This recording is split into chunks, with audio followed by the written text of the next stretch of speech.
Good afternoon, everybody. Welcome to a slightly late broadcast of Indycar. Apologies for those of you expecting to see me at midday. There's been a few emergencies over at my house this morning with a burst water pipe, so apologise for getting this to you late. Today's subject matter is very secret and a very shadowy piece of information. What I'm going to tell you today is not actually new. But what it is, it's very important for us to remember when we're fighting our next independence campaign. Just before the Brexit vote, you'll remember that the Democratic Unionist Party had propped up Theresa May's government by doing a deal with her, a what's so-called confidence and supply deal, where the Democratic Unionist Party of Northern Ireland would vote with the Tories in order to make sure that the Tories could take power and control the UK. Now that was an expensive deal because it cost the United Kingdom government over £1 billion in pledged money to go to the Northern Ireland province. Now, that alone wasn't the issue. The problem emerged later on that the DUP had been secretly funneling dark money, as it's called, money where nobody knew where it came from initially, but cash had been coming in donations to the DUP for its Brexit Leave campaign. In other words, the DUP was fighting a campaign to leave the EU completely, and it was being given a large sum of money by a mysterious donor to do that. Now, unlike the rest of the United Kingdom, Northern Ireland has a very porous set of electoral rules which allow the DUP and other parties to accept donations from all over the world, from any place they like, without having to reveal who the donor was. And no matter how big the donation is, doesn't seem to matter at all. So that huge donations can be made into Northern Irish politics. Now, from Northern Ireland, funds from this source were then secretly channelled to an organisation in Scotland run by a Scottish Tory politician. And that Tory politician set up a small organisation which ostensibly sounded like it was a constitutional council. It sounded like it was some kind of official think tank.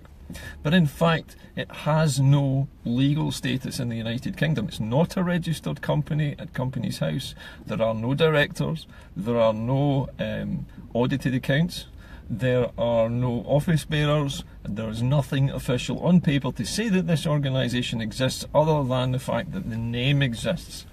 And this one person, this Tory politician in Scotland, is in charge of it. Now, the money itself is large sums of money. We're talking hundreds of thousands of pounds, possibly even millions over a period of years. And it goes back further than the DUP. It goes back all the way to 2014 and the original independence campaign. Now, it seems like the DUP themselves had accepted this money from abroad and funneled it through into Scotland to this secret organisation, this private little organisation with just one man in charge of it. And those funds were then used to fund the entire Better Together campaign. There was large sums of money coming from a foreign donor who wanted Scotland not to secede from the UK. So what we're seeing here is a foreign national helping to defeat Scottish independence from abroad by donating large sums of illegal money, which he would never be able to do through the UK electoral system or through the Scottish electoral system. But because it's channelled through Northern Ireland, which has a porous, as I say, huge loophole which you can drive trucks through, they could funnel this money, these large sums of money from abroad straight through to the Tories in Scotland to burn it all up and use it up to basically to create Project Fear. It's also been used for the Brexit campaign, and it helped to push the vote for Brexit up to 52% in England and Wales. So this person also, whoever this foreign national is, wanted the United Kingdom to leave the EU. Why did they want the United Kingdom to leave the EU? Why did they not want Scotland to be independent from the UK? These are all questions that we can't answer unless we actually ask this person. There have been some exposés done by other websites, and one or two television documentaries have produced physical evidence that the money concerned was coming from a member of the Saudi royal family, and he was allegedly one of the crown princes, the son of the ruler of Saudi Arabia, son of the monarch, and who is now, as far as we can see, about to take the reins, take control of Saudi Arabia when his father either retires, dies, or abdicates. So here we have an Arab in Saudi Arabia who doesn't want Scottish independence to happen, but who does want the United Kingdom to leave Europe. Now, what does the United Kingdom have that would be important enough to Saudi Arabia for them to start interfering in their democracy in this illegal manner? Now, this is not to do with data, this is nothing to do with hacking people's accounts, this is to do with money. And if you follow the money back, you find that it leads back to the Saudi royal family. This is what is being claimed in the documentaries. There's also evidence from other sources that this Saudi prince was the man who gave the money to the DUP for the express purpose of defeating Scottish independence and then of getting the United Kingdom to vote to leave the European Union. But why would this Arab state want to do that? And I think the answer lies simply in oil. Scotland has one of the largest offshore oil reserves of anywhere in the West. I mean, only America has got more oil than we do. Saudi Arabia has got more oil probably than America. The Russians have got oil and gas as well. The Chinese are starting to develop oil and gas fields. It's a big power play. Now, one of the things that you may remember from 2008 was the oil price fell off a cliff edge. In 2008, oil prices collapsed worldwide. The value of the barrel of oil dropped below $40. And because it dropped below $40, it meant that pumping oil out of the North Sea wasn't cost effective. They weren't going to make a profit on it if they pumped it. But why did the price suddenly drop? It didn't just suddenly drop, did it? What happened was Saudi Arabia ramped up production. They overproduced billions and billions and billions of barrels of oil to flood the market with cheap oil, which forced the price of oil down so far that it shut down all the fracking companies in the United States and put them out of business temporarily. It also closed large proportions of the wells in the North Sea. The effect that has is to drive the price rapidly back up again. And then, as soon as the price started to rise again, the Arab states then shut down production to boost the price further, so the price starts to climb again. The North Sea, of course, has shed over 100,000 jobs. It's not in a state now to respond quickly to the rise in the oil price. And so the North Sea is not going to be able to catch up with Saudi Arabia. Saudi Arabia will now be able to sell billions of barrels of oil at a much higher price, and they can do it much faster than the producers in the North Sea, and even the fracking industry in America cannot respond fast enough to keep up with this. This is a race about billions of dollars worth, in fact trillions of dollars worth of oil revenues, which are flooding now into the Saudi Arabian coffers. And all because they forced the price down and then back up again. It's cost, as I say, 100,000 jobs in the United Kingdom. But these are the same people, the Crown Prince, who has now been funding the Tory campaign to keep Scotland in the Union, and the DUP campaign to take Northern Ireland out of Europe permanently, to re-erect a barrier across Northern Ireland and turn it into a little British fortress. And this is exactly what the DUP wanted all along. They don't give a toss whether violence starts up again. What they want is for the Tories to rule Northern Ireland with the DUP. That's their dream. That's what they're trying to make happen. Don't be fooled by any of this. Don't be fooled by this so-called soft border in Northern Ireland. It won't happen because the DUP doesn't want it to happen. The DUP wants a hard Brexit and a wall across Ireland. As far as they're concerned, Northern Ireland is British, and they want to link up with the Tories and be part of the new British separate state that's left the European Union. The problem with all of this is that Scotland is caught in the crossfire. We are caught in the middle of this because we are being manipulated by forces from outside the country which are illegally funding Tory spending to try and counter the independence campaign which is about to begin. You will notice in the last few days that the British media in particular has been attacking both Facebook and a lot of people whose websites operate on Facebook, trying to discredit the entire social media platform and to chase people like you and me away from Facebook to get us to close our accounts. Now, the reason they want to do this is because social media, they know in the British establishment, is the biggest enemy at the moment of the British establishment and its hold over power, and particularly its hold over the oil fields that belong to Scotland. And because of that, they are going to do everything in their power to undermine and to discredit social media so that people who normally would get their news from it start to switch off, shut down their accounts and bail out of Facebook. I've heard a lot of mutterings from various people, friends on Facebook have said, oh, you know, Facebook is going bad now and I can't share as many things as I used to do and I can't do this and I can't do that.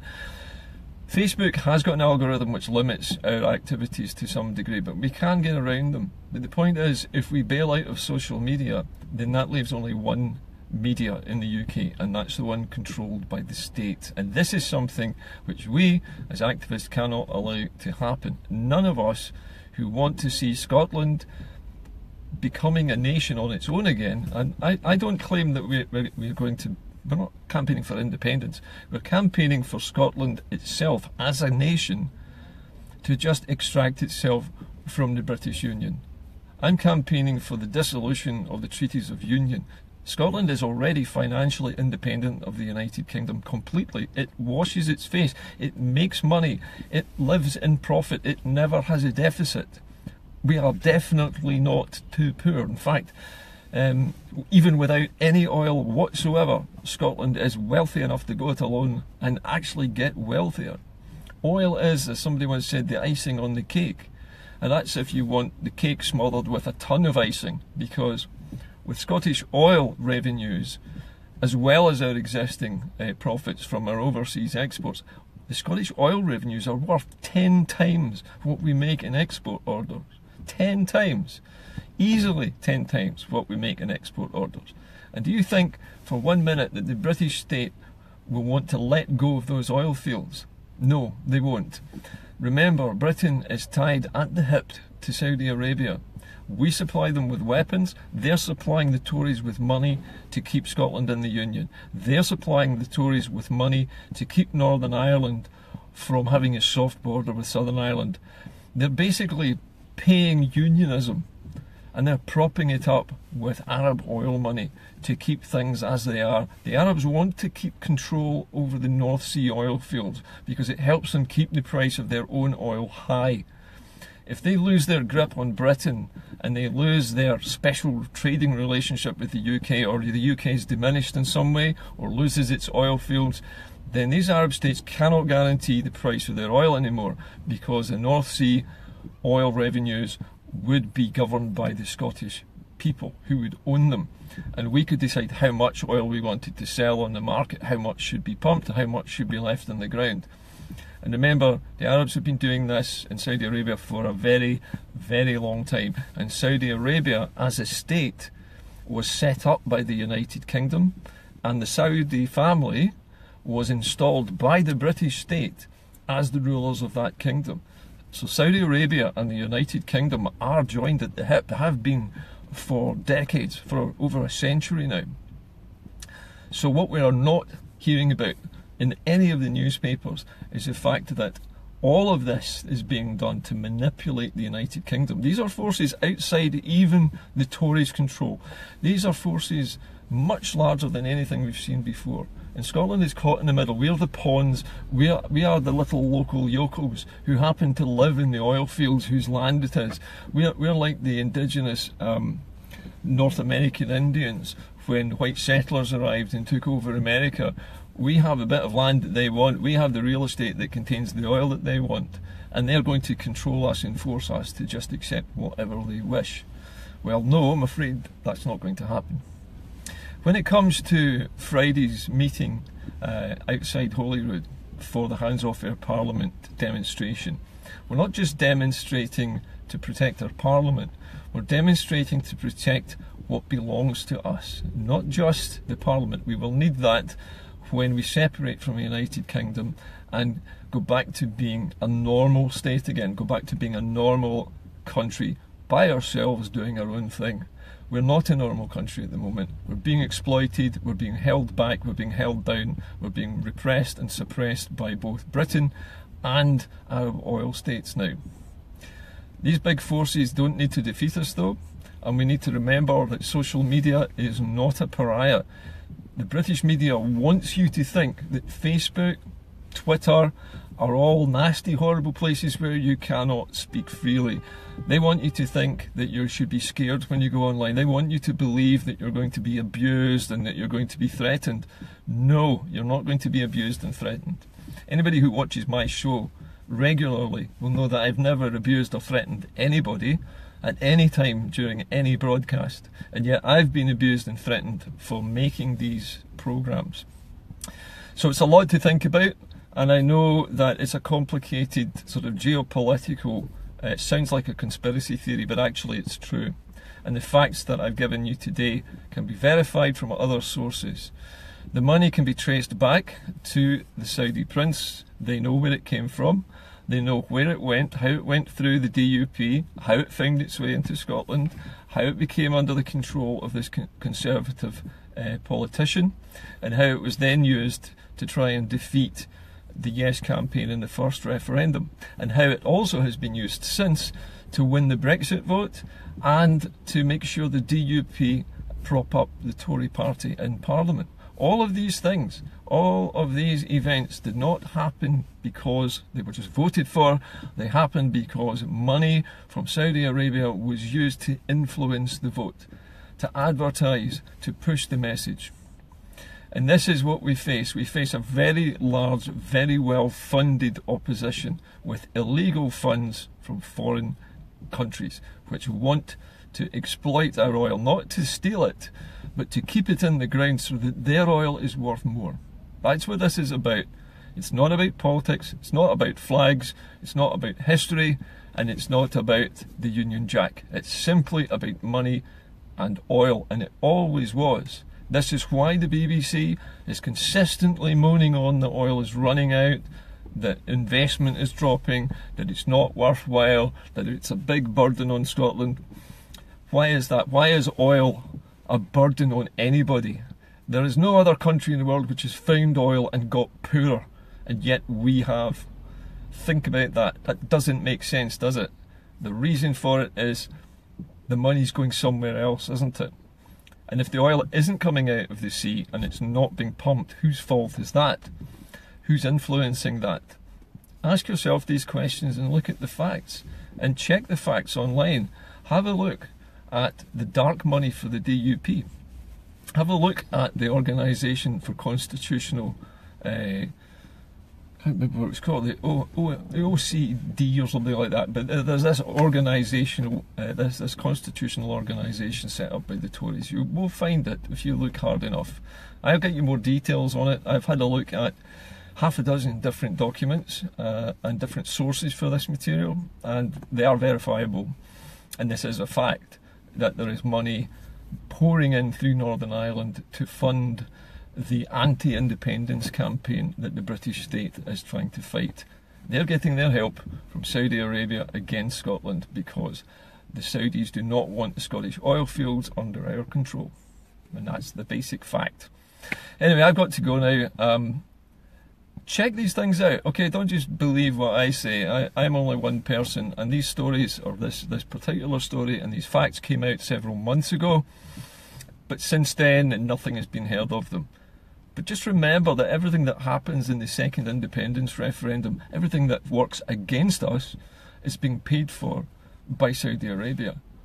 It's also being paid for by the Tories as well, but the point is a lot of help is coming from Saudi Arabia now, and we know that. And we also know it's coming through the DUP. So the Democratic Unionist Party is helping the British state to defeat independence in Scotland. It's none of their damn business. They live in Northern Ireland. They have no business trying to affect what happens here. Just the same as the Saudi Arabians have no business trying to affect what happens here. We need to decide this, and that's what this whole event in Edinburgh is about.